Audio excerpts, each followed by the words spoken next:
Yuk belanja di Tarbiyah Sunnah Mart. Dengan belanja di Tarbiyah Sunnah Mart, Anda turut berpartisipasi dalam dakwah yang diselenggarakan YTS. Bismillahirrahmanirrahim. Assalamualaikum warahmatullahi wabarakatuh. Alhamdulillahirabbil alamin wa bihi nasta'in ala umuri dunya waddin. Wal aqibatu lil muttaqin wa la udwana illa 'alal zalimin. Wa asyhadu an la ilaha illallah al-malikul haqqul mubin. Wa asyhadu anna Muhammadan 'abduhu wa rasuluhu shadiqul wa'dil amin. Wassalatu wassalamu ala asyrafil anbiya'i wal mursalin wa ala alihi wa ashabihi ajma'in wa man tabi'ahum bi ihsanin ila yaumiddin wa ba'd. Alhamdulillah, kembali kita berjumpa melanjutkan kajian kitab Bulughul Maram. Kita sudah sampai pada kitab Siyam. Hadis yang kita akan bahas sekarang ini berkaitan dengan hikmah disyariatkannya saum oleh Allah Subhanahu wa ta'ala. Hadisnya dari Abu Hurairah radhiyallahu anhu. Dia berkata, qala Rasulullah sallallahu alaihi wa alihi wasallam, man lam yada' qawla zur wal amala bih wal jahla falaysa lillahi hajatun fi ayyada' ta'amahu wa syarabah. Rawahul Bukhari wa Abu Daud wal lafdhu lahu. Kata Nabi SAW, siapa orang yang tidak meninggalkan ucapan zur. Ucapan zur itu yang buruk. Ucapan yang jelek. Dan tidak meninggalkan beramal dengan ucapan zur tadi. Amalan yang di dalamnya mengandung ucapan zur. Nanti kita akan jelaskan. Wal jahla, dan juga tidak meninggalkan kebodohan. Maksud kebodohan di sini bukan tidak berilmu, tapi tindakan yang bodoh. Seolah-olah tidak difikirkan terlebih dahulu. Falaisa lillahi hajatun fi ayyada'a ta'amahu wa syarabah. Maka tidak ada kebutuhan bagi Allah. Allah enggak butuh terhadap perbuatan dia meninggalkan makan dan minum selama saumnya. Hadis ini riwayat Imam Bukhari, juga Imam Abu Daud, dan lafaz hadis ini bagi Imam Abu Daud, dan hadis ini sahih.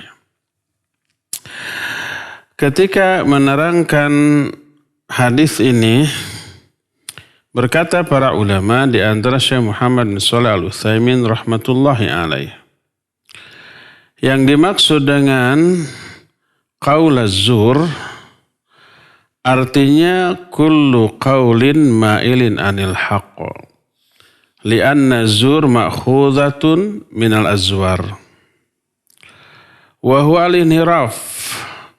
Yang dimaksud dengan ucapan zur adalah semua ucapan yang menyimpang dari kebenaran. Sebab zur ini diambil dari kata azwarar, al-izbirar, artinya menyimpang. Seperti contoh syatam. Syatam itu artinya mencela. Gibah, menuduh, dusta. Pokoknya segala sesuatu yang keliru, yang jelek, yang buruk dari ucapan, termasuk ke dalam kategori zur. Baik itu menghina, mencela, termasuk menggibahi, termasuk memfitnah, termasuk memberi gelar-gelar yang buruk kepada orang lain yang menyinggung perasaan orang yang diberi gelar buruk tersebut, termasuk fitnah, termasuk yang sejenisnya. Itu adalah zur. Termasuk persaksian palsu, ya, memberi saksi palsu, itu adalah termasuk ucapan az-zur juga. Ya. Ini yang pertama. Kedua, wal amalu bih, wal amala bih. Beramal dengan ucapan zur. Maknanya apa? Contohnya dalam hal jual beli. Jual beli adalah sebuah amalan. Tapi di dalamnya ada ucapan. Tawar menawar, negosiasi, transaksi seperti itu. Ada ucapan. Nah, ketika tawar-menawar ada unsur ucapan zur, ada kedustaan, ada kebohongan, ada sumpah palsu dengan mengatakan ini mah barang super padahal KW. Mengatakan ini modalnya juga dari sananya 20.000, saya jual 22.000, 2.000-nya untung. Padahal dari sananya 5.000. Dengan mengatakan umpamanya si pembeli juga suka berkata dengan ucapan yang mengandung zur. Oh, tadi di sana saya nawar 10.000, masa di sini 22.000? Padahal enggak, padahal di sana juga tak sama menawarkannya 20.000 juga gitu. Tapi ingin membanting harga sini dengan cara berdusta. Maka itu termasuk zur, perbuatan yang di dalamnya mengandung zur. Termasuk melihat apa yang Allah haramkan untuk dilihat, mendengar apa yang Allah haramkan untuk didengar, menonton apa yang Allah haramkan untuk ditonton, semuanya itu termasuk amalan-amalan yang di dalamnya mengandung ucapan zur. Dan itu yang wajib dijauhi, ditinggalkan selama saum. Karena Rasul sallallahu alaihi wasallam menyatakan man lam yada qaula zur wal amala bih. Siapa yang selama saumnya tidak meninggalkan, tidak menjauhi ucapan zur. Seperti ucapan zur itu mencela, berbohong atau berdusta, memfitnah, menuduh, menghina, memberikan gelar-gelar yang buruk, itu semuanya ucapan zur. Selama saum tetap dilakukan, tidak ditinggalkan. Malam yada qaula zur. Siapa yang saumnya tidak meninggalkan ucapan zur. Saum tapi tetap gibah. Saum tapi tetap dusta. Saum tapi tetap menghina. Saum tapi tetap ujub takabur. Saum tapi tetap suudzon, iri dengki kepada sesama manusia. Nah itu zur. Wal amala bih. Dan siapa yang tidak meninggalkan amalan yang mengandung zur. Seperti jual beli yang mengandung kedustaan, sumpah palsu, menutupi aib barang yang dijual, atau yang sejenisnya. Termasuk melihat apa yang Allah haramkan untuk dilihat, mendengar apa yang Allah haramkan untuk didengar, dan seterusnya. Maka siapa orang yang ketika saum tidak meninggalkan semuanya itu, ada ancaman. Jadi pertama ucapan zur. Kedua amalan yang mengandung ucapan zur. Ketiga wal jahla. Siapa yang tidak meninggalkan kebodohan. Al-jahal di sini bodoh. Tapi yang dimaksud bodoh di sini bukan lawan dari ilmu. Maknanya adalah tindakan yang tidak didasarkan kepada ilmu. Tindakan yang tidak difikir akibatnya baik atau buruknya. Perbuatan yang tidak dipertimbangkan.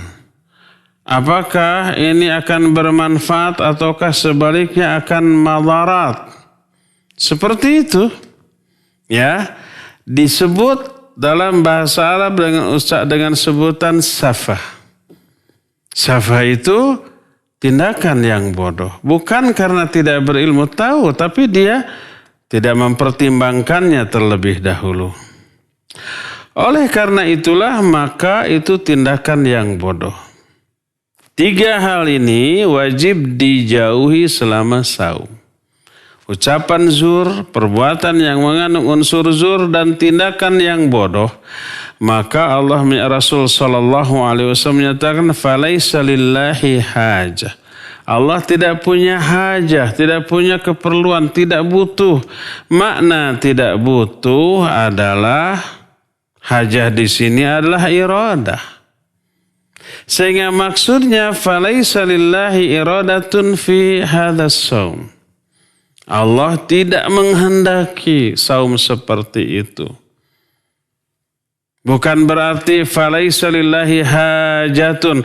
Allah tidak butuh kepada saum seperti itu. Berarti kalau saumnya benar, Allah butuh kepada saumnya manusia yang benar. Tidak seperti itu. Maknanya adalah annallaha ma arada minas shaim ayyamtani'a 'anil akli wasyurbi faqad wan nikah wa inna ma arada ayyada hadhil umur ats-tsalatsa hiyal hikmatus syar'iyyatu min wujubis shaum.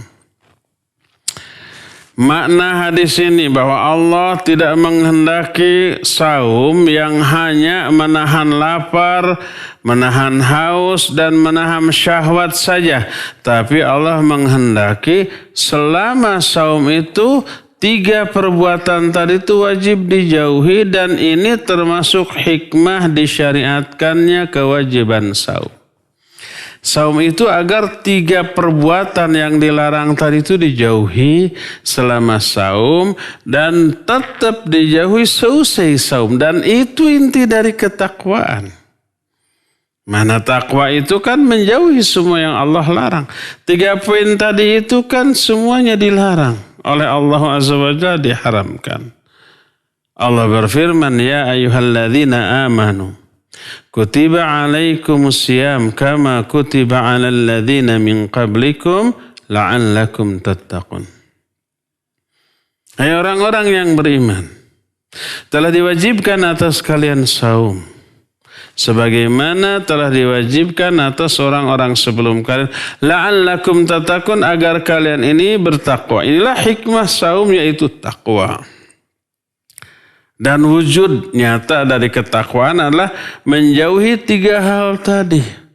Ucapan zur, perbuatan yang mengandung zur, tindakan bodoh yang tidak mempertimbangkan baik buruk, maslahat dan madarat. Ilmunya dia tahu bahwa itu buruk, kenapa dilakukan?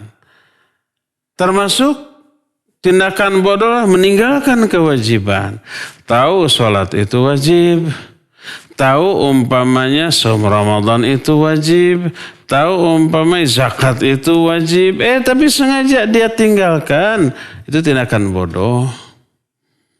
Maka aplikasi nyata dari ketakwaan itu meninggalkan semuanya itu. Tapi amat sangat disayangkan kebanyakan kaum muslimin yang kita saksikan tidak menyadari hal ini. Saumnya itu tak berbekas. Jangankan seusai saum. Selama saum saja banyak orang yang mengucapkan ucapan zur, melakukan perbuatan zur, melakukan tindakan yang bodoh.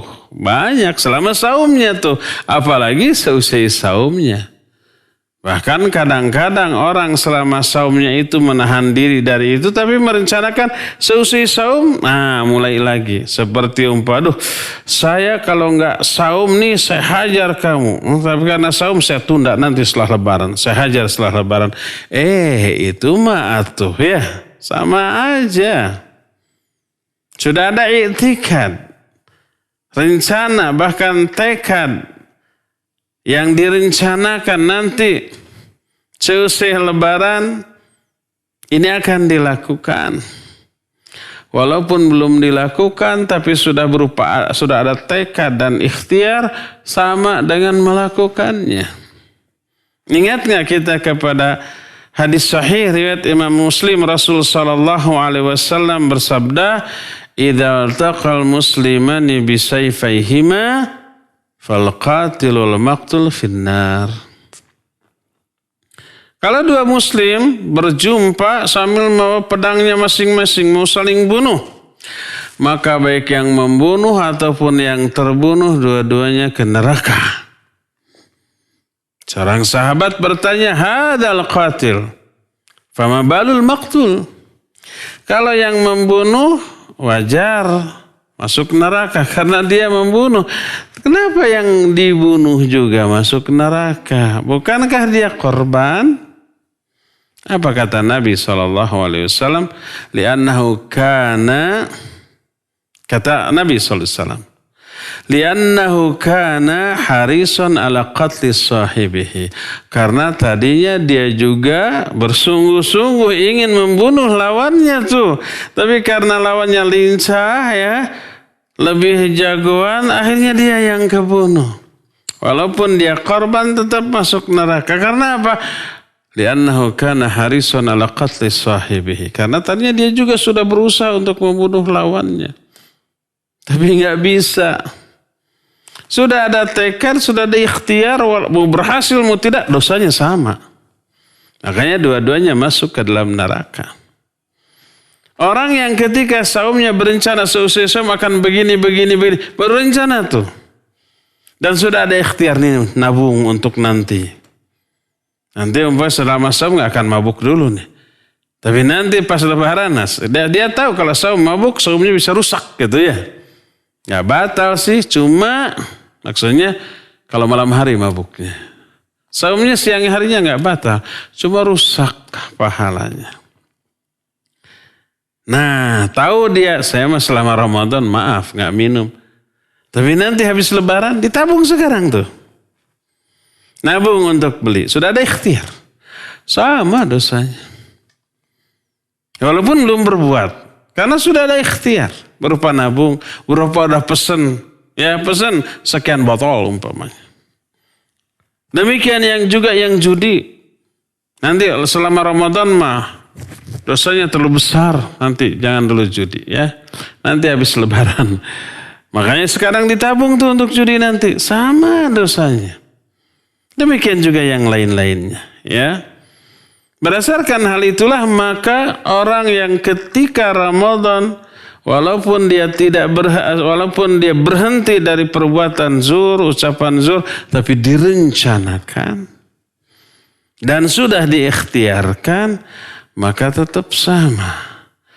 Justru zur itu selama saum harus ditinggalkan agar seusai saum itu tetap dijauhi. Dan itu adalah manifestasi dari ketakwaan yang menjadi tujuan dari saum atau hikmah dari saum. Kutiba alaikumus siyamu kama kutiba alal ladzina min qablikum la'allakum tattaqun. Telah diwajibkan saum bagi kalian sebagaimana telah diwajibkan atas orang-orang sebelum kalian agar kalian takwa. Takwa itu setelah saumnya tetap takwa. Sehingga Imam Ibn Rajab Al-Hambali rahmatullahi alam kitab Lataiful Ma'arif menyatakan qala ba'du salaf man amila hasanah thumma atba'aha bis-sayyi'ah fadzalika alamatur raddil hasanah wa adamu qabuliha. Siapa orang yang melakukan kebaikan, setelah melakukan kebaikan dia ikuti dengan keburukan, dengan dosa, maka perbuatan dosa tersebut menjadi tanda kebaikan tadi ditolak dan tidak diterima oleh Allah SWT. Sehingga siapa orang yang saum di bulan Ramadan, siangnya saum, malamnya tarawih, siang dan malamnya terus selama Ramadan begitu. Masuk bulan Syawal dia kembali meninggalkan semua amalan baiknya dan kembali kepada perbuatan dosa yang biasa dilakukannya. Maka mengikuti kebaikan dengan keburukan, keburukan yang dilakukannya menjadi indikator bahwa kebaikan tadi ditolak dan tidak diterima oleh Allah. Maka siapa orang yang seusai Ramadan lalu masuk ke bulan Syawal kembali ke dosa masa lalunya, maka hal itu menjadi tanda Ramadannya itu ditolak. Karena tidak melahirkan ketakwaan yang menjadi tujuan atau target utama dari saum tersebut. Ya. Berdasarkan hal itulah maka Rasul sallallahu alaihi wasallam menyatakan falaisa lillahi hajatun fi ayyada ta'amahu wa syarab. Allah enggak butuh. Allah enggak butuh kepada saum yang seperti itu. Maksudnya tidak butuh adalah tidak menghendaki saum yang seperti itu. Nah, di dalam hadis ini tidak disebut syahwat karena Nabi menyatakan man lam yada' qaula zur wal amala bih wal jahla. 3 saja ucapan zur, perbuatan yang mengandung ucapan zur dan kebodohan tidak disebut syahwat. Karena apa? Karena tidak semua orang yang saum memiliki penyaluran syahwat. Ada yang lajang dan bujang. Jadi khusus itu maka pada yang sudah menikah saja. Kepada yang belum menikah tidak ada kewajiban untuk menjaga diri dari syahwat yang halal. Karena yang 3 ini adalah yang hukum asalnya halal. Makan halal, minum halal, syahwat juga halal bagi yang sudah menikah. Nah kalau yang belum menikah mah baik saum ataupun tidak semuanya haram. Kalau yang tidak menikah. Tapi ini mah yang kalau tidak saum halal, bahkan bernilai ibadah. Makan kalau tidak saum halal, minum halal, menyalurkan syahwat kepada pasangan yang sah halal. Jadi selama saum wajib dijauhi itu. Wajib dijauhi. Berdasarkan hal itulah maka syahwat tidak disebut di dalam hadis ini. Maka hadis ini menunjukkan bahwa hikmah disyariatkannya saum agar kita sebagai pelaku-pelaku saum menjauhi 3 hal tadi. Ucapan zur, perbuatan yang di dalamnya mengandung ucapan zur, dan tindakan yang bodoh yang bertolak belakang dengan akal sehat. Ya. Nah, inilah makna dari hadis ini. Dari hadis ini ada beberapa faidah. Faidah yang pertama adalah bayanul hikmati minas saum wa hiya ijtinabu hadhil asya'i tsalatsa. Qauli zur wal amal bih was safah. Pertama, hadis ini menerangkan hikmah dari saum. Mana hikmah di sini? Anggaplah tujuan, target yang harus dicapai dari saum. Yaitu apa? Menjauhi 3 perkara yang diharamkan ini. Ucapan zur, amalan yang mengandung ucapan zur, dan tindakan yang bodoh. Inilah faidah yang pertama. Faidah yang kedua, al-hikmatu minas saum wa anna min a'zami hikamihi ma'a kaunihi ibadatan ayatajannab al-insan hala saumi hadhihi al-umuri thalatha. Di antara hikmah saum, bahkan termasuk hikmah yang paling agung selain bahwa saum ini ibadah, adalah bahwa orang yang melakukan saum ketika saumnya wajib menjauhi 3 perkara ini. 3 perkara ini adalah tadi ucapan zur. Kedua, amalan yang mengandung ucapan zur tadi. Amalannya mubah, seperti jual beli, seperti utang piutang, seperti janji, semuanya mubah. Tapi dalamnya mengandung ucapan zur, maka haram, wajib dijauhi. Ya, termasuk tindakan yang bodoh. Apakah hal yadkhulu fiha tarkul wajib? Apakah di dalamnya tercakup meninggalkan kewajiban? Ya, termasuk meninggalkan kewajiban, termasuk amalan yang zur. Maka wajib juga selama saum menjauhi dari meninggalkan perbuatan wajib. Maknanya lakukan perbuatan wajib itu. Selama saum, sholat itu jangan ditinggalkan. Bukan sekadar sholatnya saja yang jangan ditinggalkan, tapi seluruh hal yang wajib dilakukan yang berkaitan dengan sholat wajib untuk dipelihara. Contoh sholat di awal waktu, sholat bagi laki-laki berjamaah di dalam masjid bersama imam masjid tersebut. Tidak ditunda-tunda, tidak ditelat-telat, tidak dinanti-nanti gitu. Semuanya, ya, berdasarkan hal itulah maka Meninggalkan yang wajib termasuk perbuatan zur yang harus dijauhi. Menjauhi, meninggalkan yang wajib maknanya lakukan yang wajib itu sesempurna yang kita mampu. Timbul pertanyaan, apakah kalau 3 perbuatan tadi dilakukan, baik ucapan zur atau amalan yang mengandung ucapan zur atau tindakan yang bodoh, bila dilakukan selama saum, apakah saumnya batal? Dijawab, saumnya tidak batal, tapi rusak. Karena apa? Karena pahala dari saumnya itu harus, harus apa?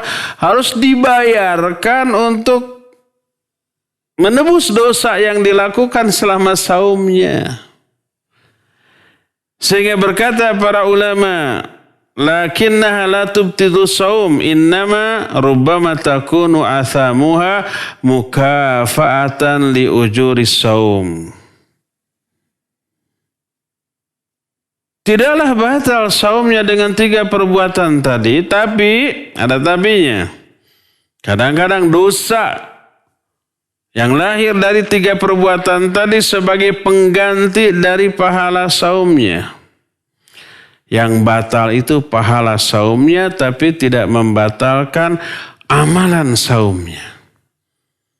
Saum itu dilakukan salah satunya adalah meraih pahala. Selain menghapus dosa, selain meninggikan derajat. Itu semuanya itu tidak diberikan. Dipakai menebus dari dosa yang dilakukan karena melakukan 3 hal tadi. Berkata Imam Ahmad rahimahullahu ta'ala, wa qad dzukira lahu an ba'di salaf anna al-ghibah tuftir law kanatil ghibah tuftiru lam yabqa lana saumun wa hadha sahih.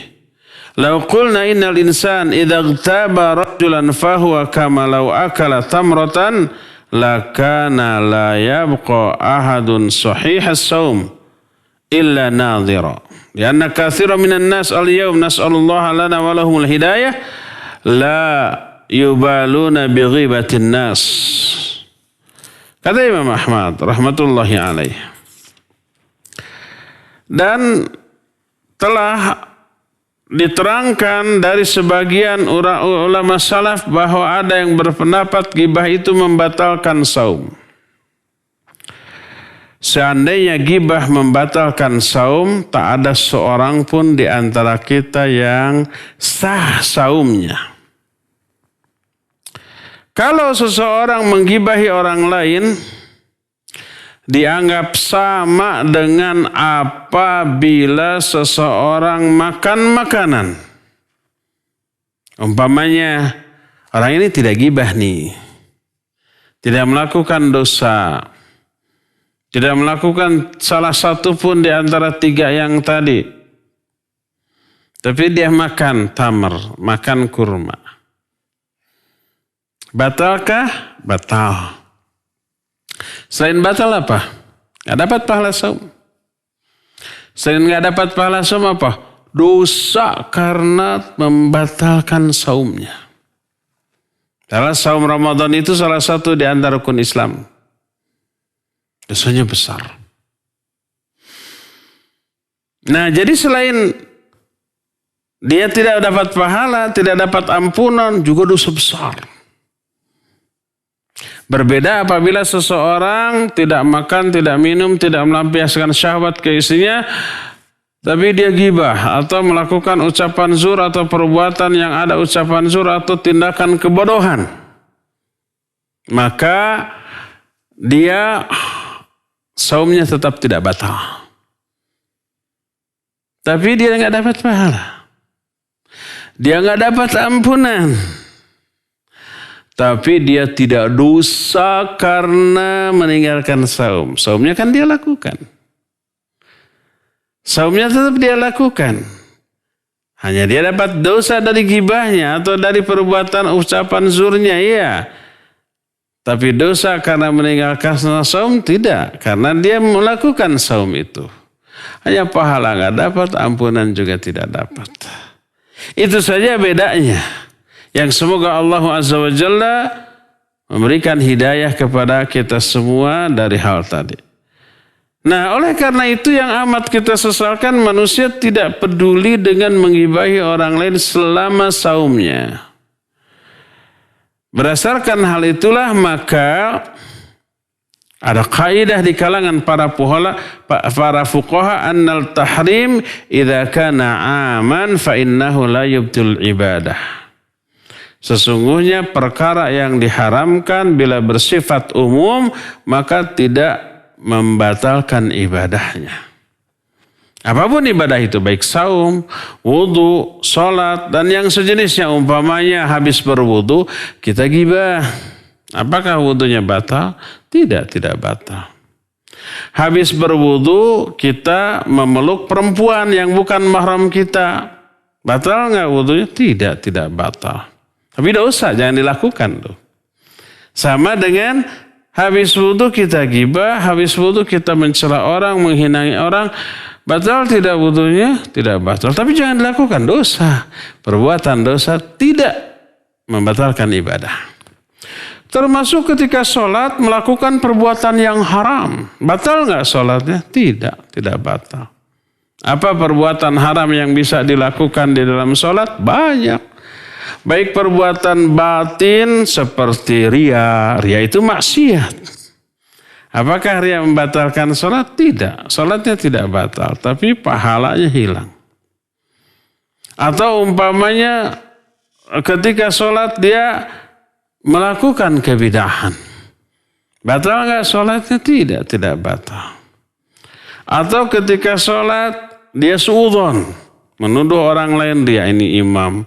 Nangis ketika sholat. Pasti ria lah. Pasti ingin dipuji, suudzon. Batal nggak sholat dia? Tidak batal. Tapi dia berdosa. Karena dia melakukan sebuah perbuatan terlarang selama sholatnya. Apapun bentuknya. Maka semua perbuatan dosa tidak membatalkan ibadah. Tapi mengurangi pahala, bahkan bisa menghilangkan nilai pahala. Demikian juga saum. Saum tidak batal dengan melakukan dosa dan maksiat. Tapi pahala dari saumnya bisa rusak, bahkan bisa hilang sama sekali. Ya. Inilah faidah yang kedua. Ketiga, min fawaidi hadzal hadis itsbatul hajati lillah. Di antara faidah dari hadis ini adalah adanya hajah bagi Allah Azza wa Jalla. Hajah itu keperluan. Tapi bila yang dimaksud hajah atau keperluan di sini adalah Allah membutuhkan sesuatu dari makhluknya, maka keliru, salah. Bukan itu yang dimaksud. Karena Allah berfirman, fa innallaha ghaniyun 'anil 'alamin. Allah itu ghani dari semua alam. Maksud ghani tidak membutuhkan apapun dari alam ini. Termasuk ibadah kita. Allah nggak butuh ibadah kita. Mau ibadah, mau tidak kita kepada Allah, nggak ngaruh sedikitin bagi Allah. Apakah kalau semua makhluk ibadah kepada Allah, Allah tambah mulia, tambah gagah, tambah kuat, tambah berkuasa? Enggak. Apakah kalau semua makhluk durhaka kepada Allah, itu mengurangi kekuasaan Allah, kegagahan Allah, kemuliaan Allah? Tidak sama sekali. Nggak ngaruh. Kenapa? Karena Allah nggak butuh ibadah yang dilakukan oleh makhluk. Kalau memang nggak butuh, kenapa nyuruh? Itu untuk kepentingan manusia sendiri. Karena sayangnya Allah kepada kita. Jangankan Allah kepada kita, atau guru kepada murid saja. Ya, apakah guru membutuhkan murid itu pintar semua, rajin, nilainya bagus semua? Enggak. Sebodoh amat anak orang lain ini, gitu ya. Mau bodoh, mau pintar, mau nilainya bagus, mau naik kelas, mau enggak ngaruh ke guru. Guru tetap digaji dengan gaji yang sama. Semua muridnya pandai semuanya, naik kelas semua, gajinya segitu. Semua muridnya bodoh, tidak naik kelas, tetap gajinya segitu. Terus kenapa tuh guru ya sampai ngotot anak didiknya itu harus belajar, harus rajin, harus pintar demi kepentingan si anak. Itu manusia. Apalagi Allah Subhanahu wa taala. Lalu apa yang dimaksud dengan hajah di sini? Maka sudah disebutkan tadi, ya, fahuwa subhanah ghaniyun an kulli ahad wa kullu ahad la yastaghni anillah. Allah itu enggak butuh sesuatu pun dari alam ini, tapi segala sesuatu di alam ini membutuhkan Allah. Amma idza urida bil hajah al iradah fa hadhihi jaizah. Adapun yang dimaksud dengan hajah, yang dimaksud di sini adalah iradah, ingin, menginginkan, dan ini adalah iradah syar'iyah. Bukan iradah kauniyah. Apa bedanya? Iradah syar'iyah adalah keinginan Allah yang berupa syariat. Seperti Allah ingin semua manusia ibadah. Allah berfirman, ya ayuhan nasu'budu rabbakum. Hai manusia, beribadahlah semua kalian kepada Allah. Ini menunjukkan Allah menginginkan semua manusia ibadah. Tapi keinginan ini bukan keinginan kauniyah, tapi keinginan syar'iyah. Keinginan Allah yang Allah tetapkan dalam bentuk syariatnya. Walaupun tidak semua manusia ibadah, kebanyakanlah tidak ibadah. Termasuk ya ayyuhalladzina amanu kutiba alaikumusiyam. Hai orang-orang yang beriman, wajib atas kamu saum. Ini iradah syariah. Allah menghendaki manusia yang beriman saum. Ini iradah syariah. Keinginan Allah yang Allah turunkan dalam bentuk syariatnya. Tapi apa semua orang-orang yang kaum muslimin itu saum? Ada yang tidak. Banyak yang tidak, ya. Tapi dia Islam, dia punya keimanan. Tapi kadar imannya itu tipis. Saking tipisnya dorongan untuk berbuat kebaikan lemah. Disuruh saum, aduh lemah. Ada iman. Makanya kena kewajiban, ya ayyuhalladzina amanu. Tapi terlalu lemah sehingga tidak bisa mensupport badannya untuk melakukan perintah saum. Nah, jadi banyak manusia yang tidak melakukan iradah syar'iyah dari Allah Azza wa Jalla. Termasuk selama saum, awas loh. Jangan melakukan ucapan zur, perbuatan yang mengandung ucapan zur, jangan bertindak bodoh. Itu iradah syar'iyah. Ada nggak manusia yang melanggar iradah syariah ini? Banyak. Orang saum tapi ghibah, orang saum tapi judi, orang saum tapi menghina, mencela orang lain, orang saum tapi suudzon kepada sesama manusia, memfitnah kepada sesama manusia. Banyak. Maka falaisa lillahi hajah ay falaisa lillahi iradah lihadzal saum. Allah tidak menginginkan saum seperti ini. Oleh karena itu hajah yang dimaksud di sini adalah iradah yang menunjukkan bukan Allah butuh kepada saum yang benar dari manusia, tapi Allah menginginkan saum yang benar dari manusia untuk kepentingan manusia itu sendiri dan bukan untuk kepentingan Allah Subhanahu wa ta'ala. Berkata Syekh Al-Utsaimin rahmatullahi alaih, amma idza urida bil hajah al-iradah fa hadhihi jaizah.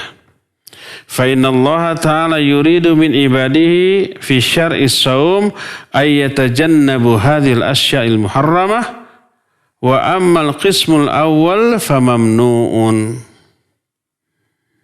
Adapun apabila yang dimaksud dengan hajah atau keperluan di sinilah iradah, kehendak, maka boleh dimaknai seperti itu.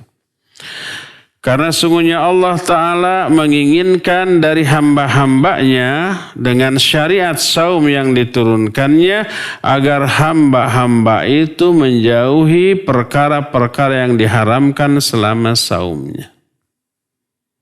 Adapun kalau yang dimaksud dengan hajah di sini adalah Allah membutuhkan sesuatu dari makhluknya, maka ini mustahil. Sesuatu dari manusia, maka ini tidak mungkin. Ya, berdasarkan hal tersebut, hajah yang dimaksudnya adalah iradah. Allah tidak menginginkan saum yang seperti itu. Allah tidak menginginkan saum yang dicampuri dengan keburukan berupa apa? Berupa zur, baik ucapan, amalan yang mengandung zur ataupun tindakan yang bodoh. Atau jangankan Allah ya, yang innallaha thayyibun la yaqbalu illa thayyiba. Allah itu maha baik dan tidak menerima kecuali yang baik-baik. Itu Allah yang maha sempurna. Kita aja yang tidak sempurna, kalau ada sesuatu yang baik sesuatu yang baik tercampuri sesuatu yang kotor, walaupun yang kotor ini sedikit kadarnya, nggak mau nerima itu. Coba umpamanya ini ibu-ibu biasanya bakso maniak. Kalau melihat bakso itu mendengar teng teng teng atau tok tok tok, dia ini curing hak kata orang Sunda. Curing hak itu apa ya? Ijo gitulah. Mang bakso, padahal lagi makan tuh, belum selesai makannya. Mang bakso 2 mangkok. Nah, ketika melihat ya, ketika tukang bakso sedang membikinkan bakso untuk dia, tiba-tiba tukang bakso itu bersin. Haci, ada yang loncat dari hidungnya ke mangkok bakso itu. Jumlahnya nggak banyak, sedikit, sencret gitu. Kelihatan nempel di baksonya tuh. Ada lendir putih. Kira-kira lendir putih tersebut merubah rasa bakso asalnya enak jadi tidak enak? Enggak merubah, mungkin tambah enak. Ya, merubah aroma? Tidak berubah aroma, tidak merubah sedikit pun. Lalu diberikan kepada kita. Mau enggak kita menerima? Enggak, amit-amit. Enggak mau menerima. Padahal yang masuk ke sana sedikit kadarnya. Dan tidak merubah apapun. Baik rasa bakso, aroma bakso, vitamin yang terkandung di dalamnya tidak berubah, tidak berkurang sedikit pun. Ya. Tapi kenapa kita tidak mau menerima? Karena bakso yang enak, yang bervitamin, yang seger gitu, dengan lada atau sambal yang sesuai dengan keinginan kita, itu tercampuri oleh setetes ingus tukang bakso. Gak mau nerima, ditolak semuanya. Sekalipun kata si Emang, ini ingusnya aja dibuang ya, bakso 1 jendil, yang ada ingusnya dibuang, diganti dengan yang baru. Masih nerima? Enggak, ganti semuanya. Ditolak semuanya tuh. Bukan hanya ditolak ingus yang tercampur ke sana. Ganti, tolak semuanya. Ganti yang baru, Mang. Kata si Emang, saya tadi bersin ada yang masuk ke pancinya tuh. Apa yang terjadi? Enggak, kalau begitu enggak mau.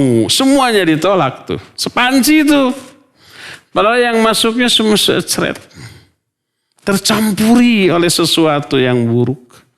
Walaupun yang mencampurinya itu apa? Sedikit. Peribahasa mengatakan, karena nila setitik, rusak susu sebelangga. Susunya sebelangga 1 baskom gede gitu. Banyak. Tapi nila sedikit netes itu dibuang semuanya. Tidak mau kita nerima. Ini kita yang gak sempurna aja menolak semuanya hanya karena nila setitik. Apalagi Allah, innallaha thayyibun la yaqbalu illa thayyibah. Allah itu maha baik. Tidak akan menerima kecuali dari yang baik. Ya, saumnya bagus, tapi tercampuri oleh zur, amalan zur dan kebodohan. Ditolak oleh Allah SWT. Berdasarkan hal itulah maka Allah tidak menghendaki ibadah apapun dicampuri oleh keburukan sesedikit apapun. Allah tolak. Ya, inilah faedah yang ketiga. Faedah yang keempat, itsbatul hikmah minasyara'i. Di qauli falaysa lillahi hajatun fi ayyada ta'ama wa syarabahu, walakin yuridullahu minna an nada'a qawla zur wal amala bi wal jahl. Hadis ini menjelaskan, menetapkan adanya hikmah dalam seluruh syariat Allah. Syariat yang Allah tetapkan itu ada tujuan, ada target yang bagus, ada hikmah yang luar biasa, kebaikan yang melimpah bagi orang-orang yang melakukannya. Tak ada satupun perintah Allah yang tidak bermanfaat. Baik lahir ataupun batin, fisik ataupun psikis, individu ataupun orang banyak, dunia sampai ke akhirat. Jadi semuanya itu ada hikmah. Coba sebutkan satu aja perintah Allah Azza wa Jalla yang tidak ada hikmahnya.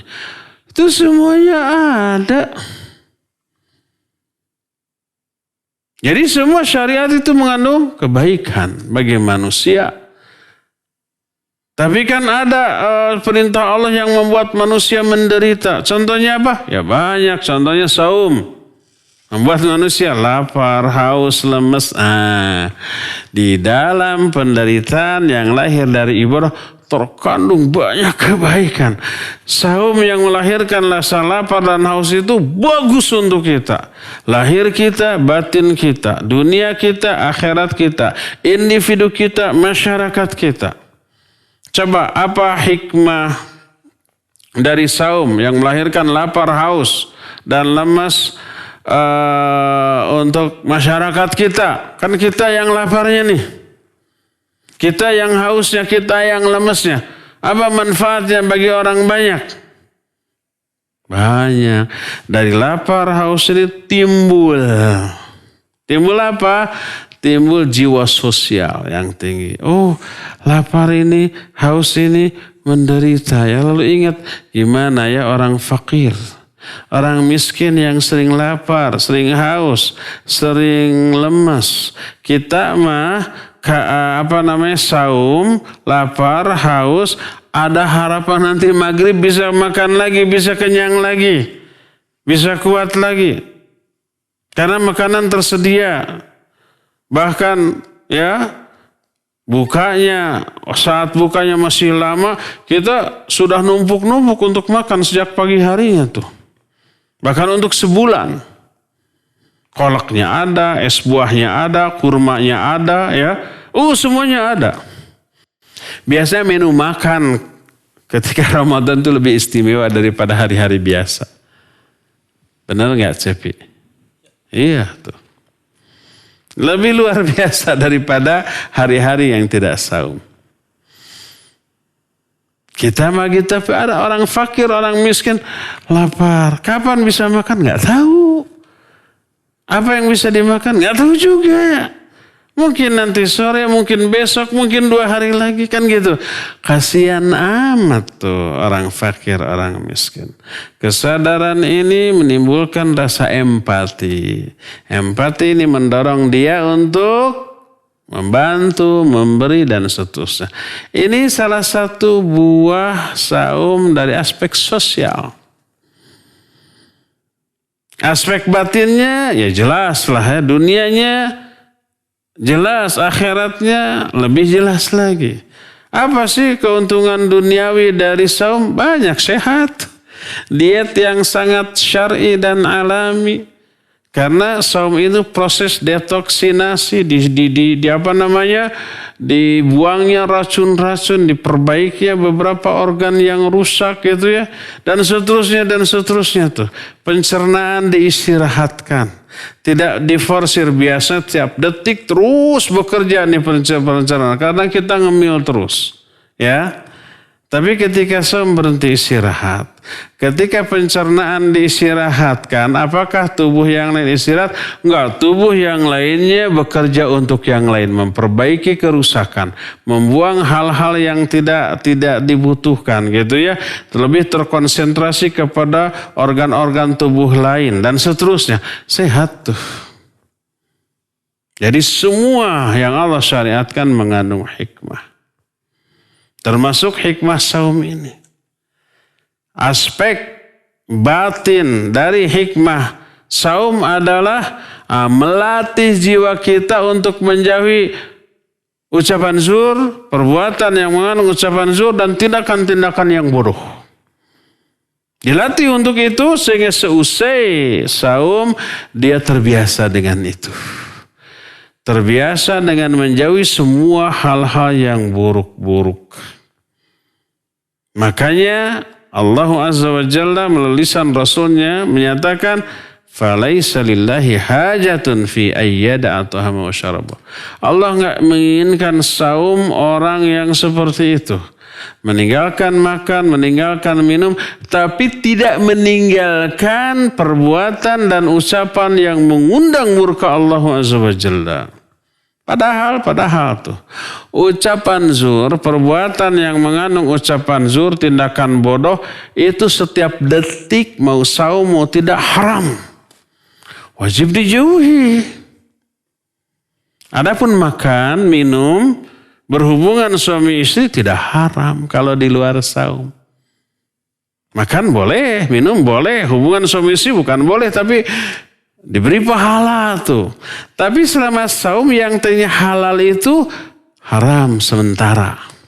Jangan makan, jangan minum, jangan melampiaskan syahwat. Selama saum tuh cuma beberapa jam, 12 atau 13 jam sehari gitu. Nanti malam boleh lagi. Kalau yang halal saja sementara waktu haram, apalagi yang hukum asalnya haram, selamanya haram, ketika saum lebih haram lagi.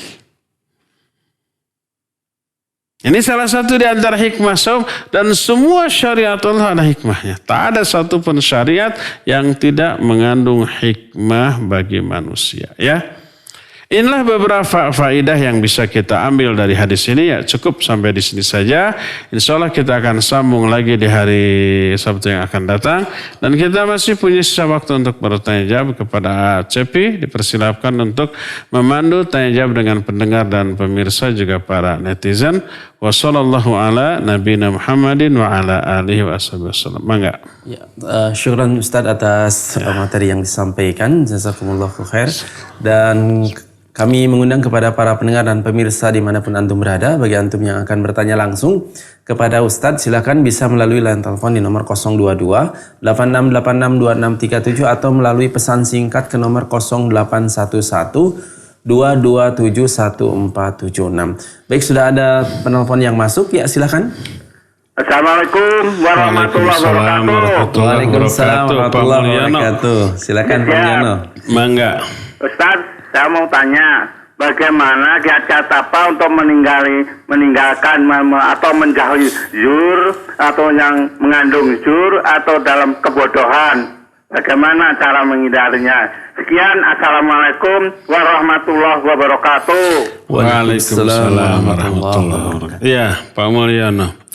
Bagaimana cara menghindari ketiga perbuatan yang terlarang tadi? Cara menghindarinya ya jangan dilakukan.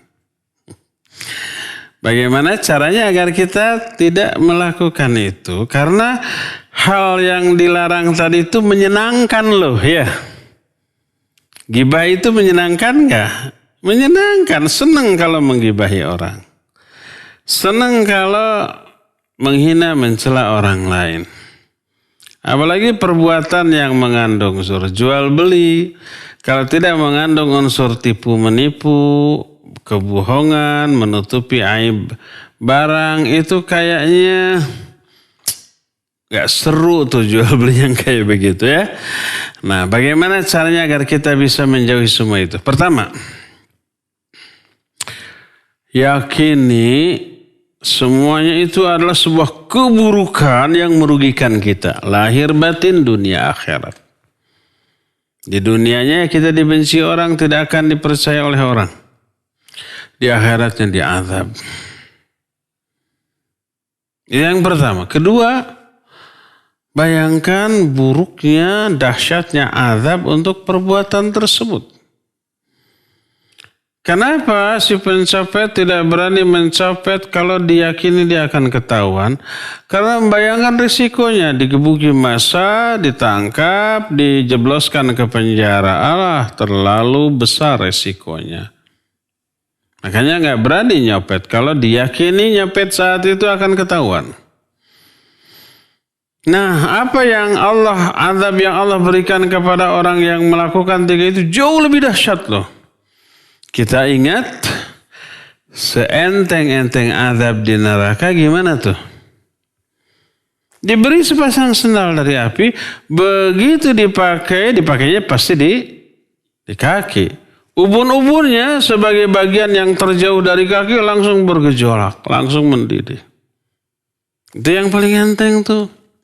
Kebayang gak yang lebih dahsyat dari itu? Padahal 3 perbuatan baik ucapan zur, perbuatan yang mengandung ucapan zur ataupun tindakan bodoh itu bukan yang terenteng azabnya. Lebih dahsyat. Maka mengingat dahsyatnya azab tersebut kita takut melakukannya. Ini yang kedua. Ketiga,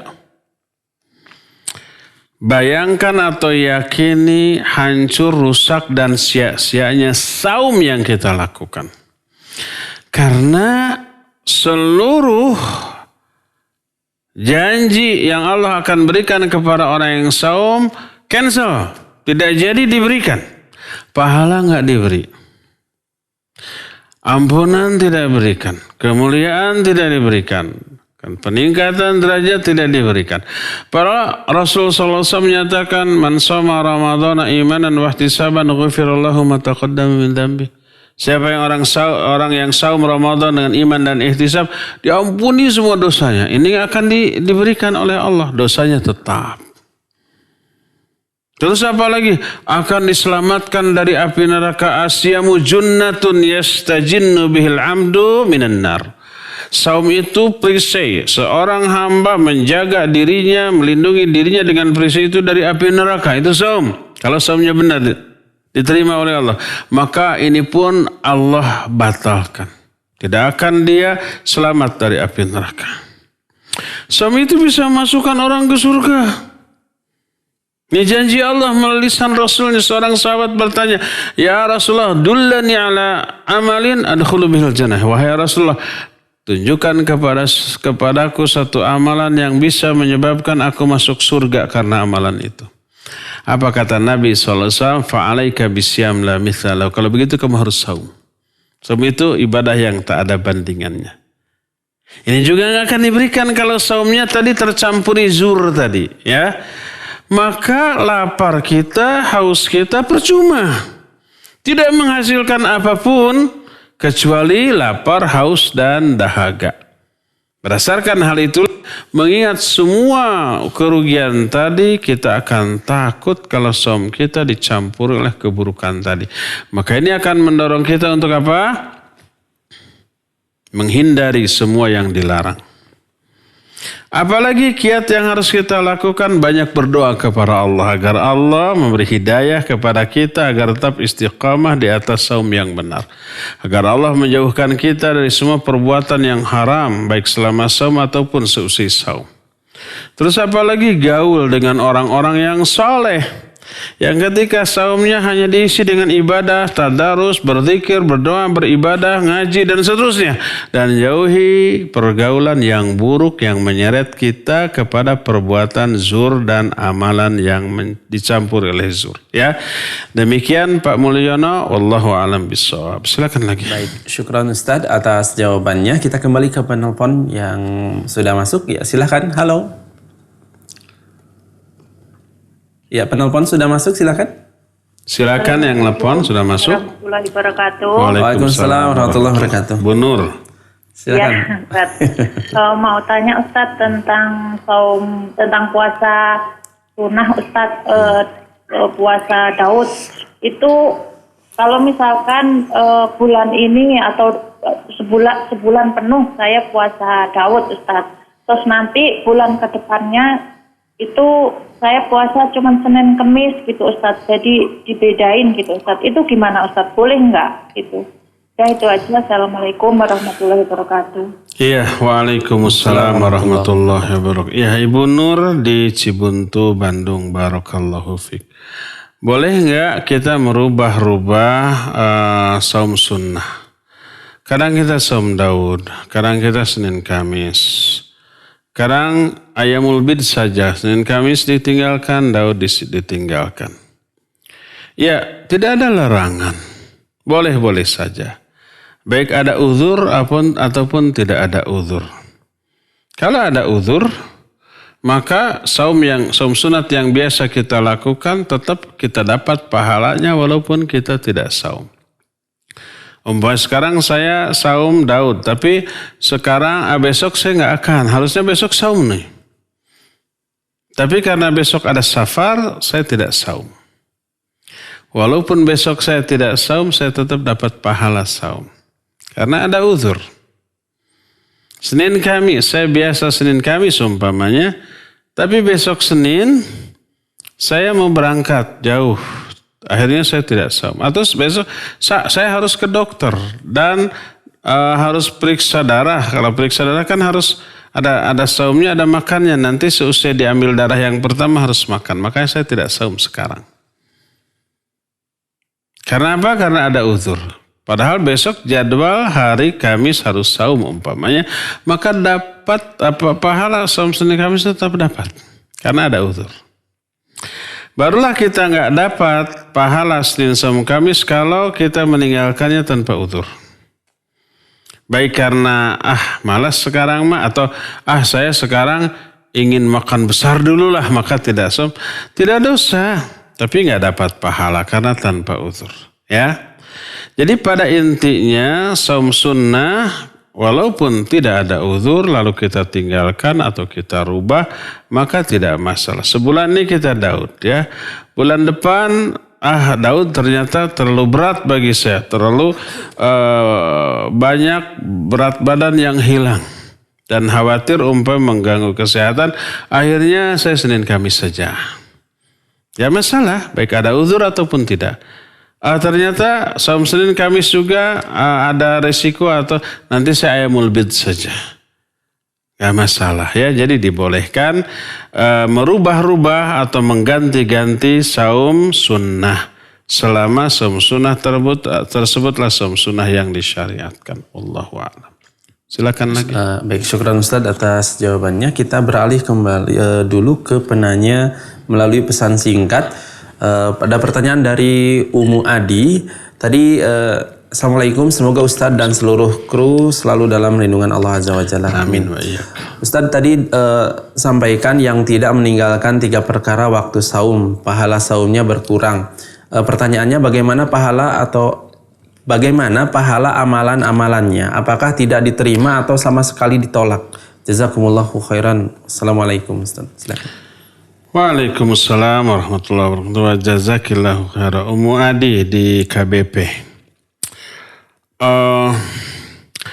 Yang dimaksud apakah amalan-amalan lain selain saum ya, apa diterima apa tidak? Umpamanya dia saum, tapi ketika saum dia gibah, dia dusta gitu, dia suudzon, dia menghina.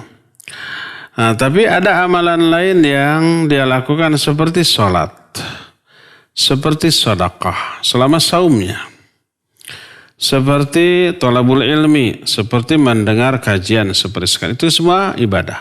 Apakah itu juga ditolak? Ya, kalau ibadah tersebut tidak tercampuri hal-hal yang kotor, maka diterima. Seperti sholat. Selama sholat, dia saum Ramadan, terus dia sholat fardu. Di luar sholat dia gibah. Selama saum. Di luar sholatnya dia fitnah. Di luar sholatnya dia mencela orang. Tapi selama sholatnya tentu saja tidak melakukan itu.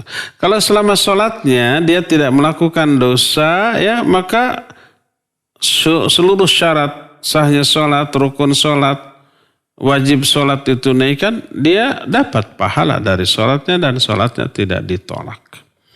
Kecuali di dalam sholatnya dia melakukan dosa seperti ada riya.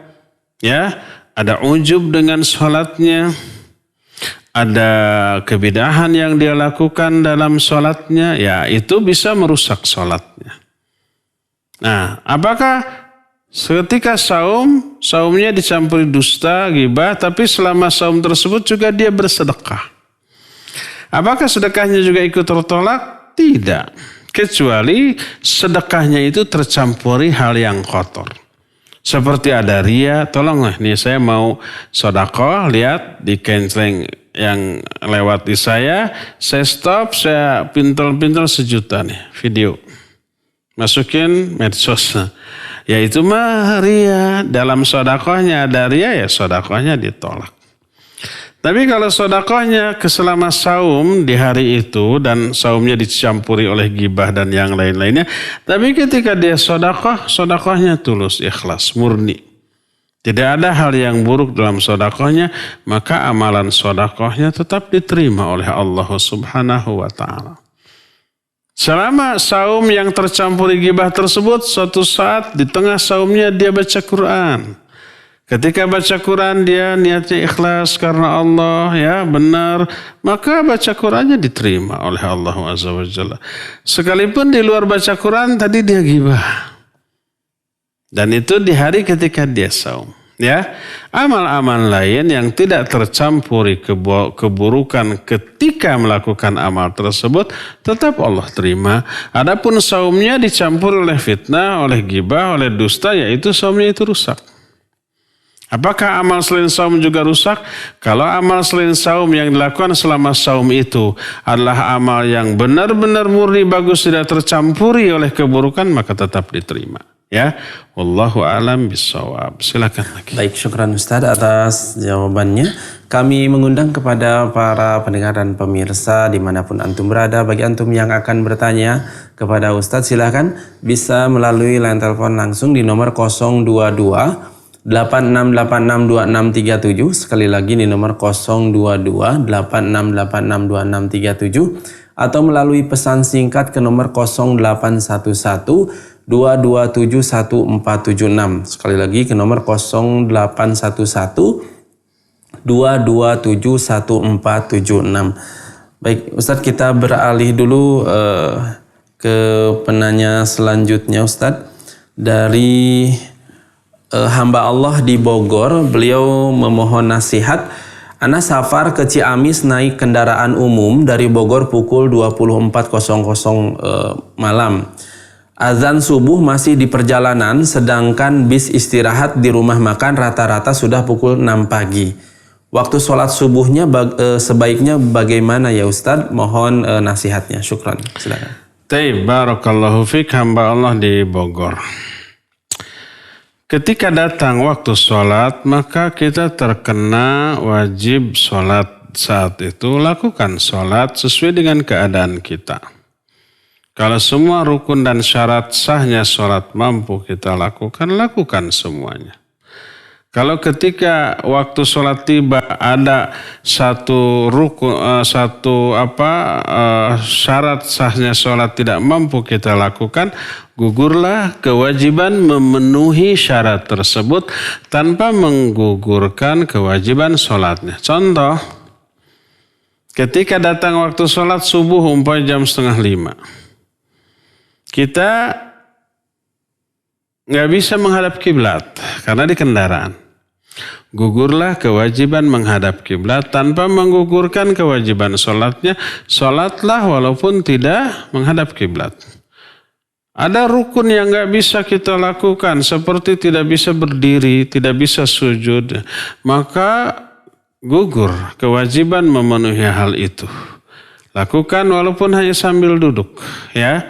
Tidak bisa sujud, tidak bisa ruku, lakukan semampunya.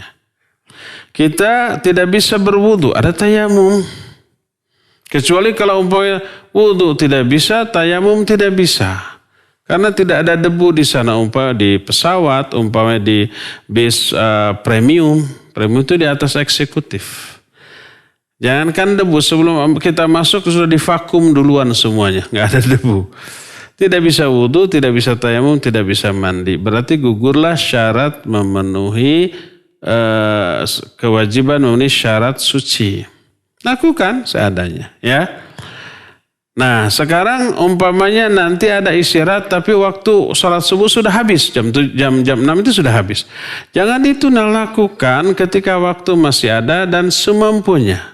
Kita mampu wudu. Kalau tidak mampu silakan tayamum. Tidak mampu wudu, tidak mampu tayamum, lakukan sholat walaupun tanpa wudu, tanpa tayamum.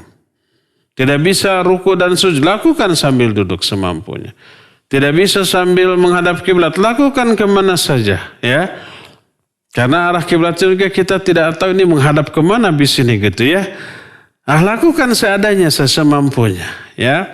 Jadi yang gugur itu bukan kewajiban sholatnya, tapi kewajiban memenuhi syarat sahnya sholat itu gugur. Lakukan sesuai dengan kemampuannya ya. Wallahu a'lam. Baik, syukran Ustadz atas jawabannya. Kita kembali ke penanya melalui pesan singkat. Ada pertanyaan dari sebentar. Ada pertanyaan dari hamba Allah. Telepon aja dulu. Oh iya, ada telepon. Baik, penelpon silakan, sudah masuk.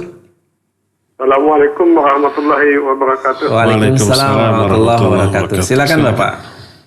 Barakallahu fiik Ustaz. Wa fika barakallah. Dari mana Pak? Dari Bejal di Singkawang, Kalimantan Barat. Masya Allah. Masya Allah. Singkawang Kalimantan. Silakan Pak Awal Rizal. Ustaz, mau tanya ini, nanti kan insya Allah tanggal 9 Zulhijjah puasa itu. Kita ikut pemerintah atau ikut wukuf di sana Ustaz? Awal Iya. Ustaz, mohon nasihatnya. Baik. Assalamualaikum warahmatullahi wabarakatuh. Waalaikumsalam warahmatullahi wabarakatuh. Ya. Apa sekarang 9 Zulhijjah beda nggak Indonesia dengan Saudi? Anggap saja beda. Seperti yang sering terjadi. Taib. Setiap ibadah yang ditetapkan berdasarkan waktu. Baik waktu itu per jam bahkan per menit atau per hari. Maka waktu yang harus diikuti adalah waktu di tempat kita hidup. Bukan di Mekah, di Madinah, bukan di Saudi. Seperti sekarang umpamanya sebentar lagi kita maghrib. Sekitar 45 menit lagi kita maghrib. Salat maghrib kita ikut waktu mana? Waktu di tempat kita hidup atau di Mekah?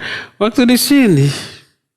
Di Mekah mah sekarang masih siang mungkin ya. Kita maghrib di sini, di sana masih jam 2 siang. Kalau ikut di sana ya kita sudah malam banget. Itu yang jam-jaman, bahkan menit-menitan. Bandung, Jakarta saja, kita di Bandung.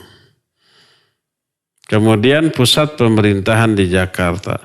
Waktu sholat ikut Bandung, ikut Jakarta, ikut Bandung. Karena kita hidup di Bandung. Kalau yang tadi di Singkawang, ikut waktu Singkawang. Itu kalau perbedaannya hanya menit atau jam. Kadang-kadang jam. Di waktu Indonesia Barat dengan waktu Indonesia Timur bedanya 2 jam. Ya, ikuti waktu di daerah masing-masing. Nah, termasuk saum. Satu Ramadan yang kita ikuti Ramadan di mana? Di sini apa di Saudi? Ya di sini, walaupun berbeda. Kecuali kalau kita yang ada di Saudi ya ikut waktu Saudi. Makanya Nabi SAW bersabda, "Sumu yauma yasumun nas, waftiru yauma yuftirun nas." Saumlah kamu pada hari ketika orang-orang sekitar kalian saum. Berbukalah atau berlebaranlah pada hari ketika orang-orang sekitar kalian berlebaran. Makanya dulu pernah ada pertanyaan diajukan kepada Syekh Al-Utsaimin rahmatullahi alaih. Ketika itu beliau masih hidup. Ada orang Saudi yang ada di Indonesia. Di awal Ramadan dia ikut di Indonesia. Tapi sebelum lebaran dia pulang ke Saudi. Masalahnya di tahun tersebut 1 Ramadan dan 1 Syawal antara Indonesia dengan Saudi beda. Saudi lebih dahulu. Di sana sudah 2 Ramadan, di sini baru 1 Ramadan. Si orang Saudi yang ada di situ bingung. Kalau dia ikut Indonesia, ya berarti dia kurang sehari saumnya. Kalau saumnya ikut Indonesia berarti sudah tanggal 2 kalau di Saudi. Nanti sebelum lebaran pulang di Saudi lebih dahulu sehari. Jadi kurang sehari. Apa kata Syekh Al-Utsaimin? Berdasarkan hadis sumu yauma yasumun nas, maka ikutlah saum 1 Ramadan bersama orang Indonesia. Dan sebelum lebaran dia pulang ikutlah berlebaran dengan Saudi karena dia waktu itu ada di Saudi. Terus kurang 1 hari dong saumnya. Qadha nanti di bulan yang lain 1 hari tersebut. Jadi intinya awal saum, akhir dan awal Ramadan, awal Syawal ikut di tempat dia hidup. Nah, termasuk saum Arafah. Ya, hadis tadi berlaku baik untuk Ramadan ataupun untuk saum yang lainnya. Termasuk saum Arafah, ya. Saum Arafah dilihat tadi tanggal 9 Dzulhijjah. 9 Dzulhijjah yang mana? 9 Dzulhijjah di tempat kita hidup, bukan di Saudi. Kita hidupnya di Indonesia, ikut 9 Dzulhijjah di Indonesia, walaupun berbeda dengan Saudi. Apakah didasarkan pada wukufnya para jamaah haji? Tidak, tapi didasarkan kepada tanggal 9 Dzulhijjahnya. Oleh karena itu berkata Syekhul Islam Ibn Taimiyah beliau jelaskan dalam Majmu' Fatawanya bahwa pernah ada perbedaan antara Mekah dan Madinah tentang 1 Dzulhijjah. Di Madinah ada orang yang melihat hilal bulan Dzulhijjah. Disampaikan kepada gubernur Madinah. Persaksian orang ini ditolak oleh gubernur Madinah. Ditolak. Sekarang belum tanggal Dzulhijjah, ya, tidak terlihat hilal. Walaupun 2 orang melihat hilal, tapi ditolak. Akhirnya lusanya dianggap sebagai 1 Dzulhijjah. Padahal 2 orang ini menyaksikan, tapi persaksiannya ditolak. Lalu orang-orang bingung nanti 9 Dzulhijjahnya itu ikut Madinah atau ikut Mekah? Karena di Mekah itu beda 1 hari. Orang-orang bertanya kepada Syekhul Islam Ibn Taimiyah rahimahullah. Lalu beliau menyatakan sumu yauma yasumun nas. Saumlah kalian bersama orang-orang sekitar kalian saum. Jadi kalau di Madinah ya saumnya bersamaan dengan ketetapan gubernur di sana, ya udah di sana. Walaupun di Mekah udah sudah saum. Di sini belum karena dianggap masih tanggal 8, di sana sudah tanggal 9. Ini Mekah Madinah loh, tidak begitu jauh. Tapi Syekhul Islam menyatakan ikuti penduduk Madinah karena gubernurnya menetapkan hari lusanya sebagai 1 Dzulhijjah. Berarti nanti berbeda dengan Mekah. Jadi berdasarkan hadis yang tadi, sumu yauma sumun nas, ikuti saum orang-orang di sekitar tempat kita hidup saum. Ya, saumlah dengan orang-orang. Jadi ketika di Indonesia nanti berbeda dengan Saudi tentang penetapan 9 Dzulhijjah, maka ikuti ketetapan pemerintah di tempat kita hidup. Wallahu a'lam bishawab. Terakhir ya. Baik, sudah ada penelpon yang masuk, Ustaz. Ya, silakan bagi penelpon yang sudah masuk. Ya, silakan Pak. Halo, assalamualaikum. Waalaikumsalam warahmatullahi wabarakatuh. Wafika barakallah. Dengan Bapak siapa di mana? Ini saya pernah dengar ada kalau kita mau tobat dari ghibah dengan cara mengucapkan kalimat yang baik-baik tentang orang itu lagi, apakah itu ada tuntunan syar'inya, Ustaz? Mohon jawabannya. Jazakallah khair. Wa jazakallahu khairan. Iya, Bapak yang barusan bertanya tanpa menyebut nama dan lokasi. Bagaimana cara tobat dari ghibah? Apakah harus meminta maaf atau tidak? Tergantung. Kalau orang yang kita gibahi sudah tahu, sudah mendengar bahwa kita menggibahinya, ya minta maaf.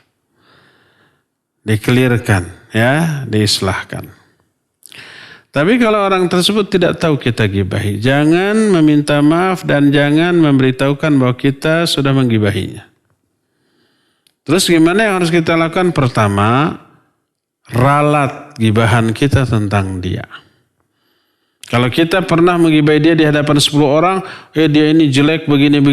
Terus kita tobat, undang lagi 10 orang tadi ralat. Kemarin saya bilang si fulan jelek. Sesungguhnya dia enggak sejelek yang saya omongkan. Diralat. Dia baik kok, ya. Diralat gibahan tersebut di hadapan 10 orang yang kemarin kita menggibahi dia di hadapan mereka. Undang lagi mereka, ralat omongan kita, ya. Sehingga clear, sehingga 10 orang tadi tidak menyebarkan keburukan orang ini yang bersumber dari mulut kita. Ya. Itu yang pertama. Yang kedua, banyak-banyak doakan kebaikan bagi dia. Jadi yang dimaksud adalah bukan memuji-muji tapi meralat omongan buruk kita tentang dia, ya. Boleh nggak menceritakan kebaikan dia? Bagus, dia itu baik, tidak seperti yang saya omongkan. Saya ngomong dia pelit, padahal dia dermawan. Saya ngomong dia ini judes, padahal dia ramah.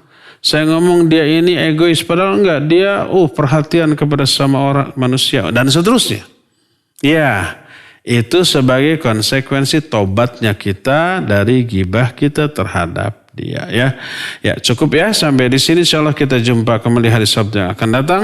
Subhanakallahumma bihamdik asyhadu an la ilaha illa anta astaghfiruka wa atubu ilaik. Alhamdulillahirabbil alamin. Wassalamualaikum warahmatullahi wabarakatuh.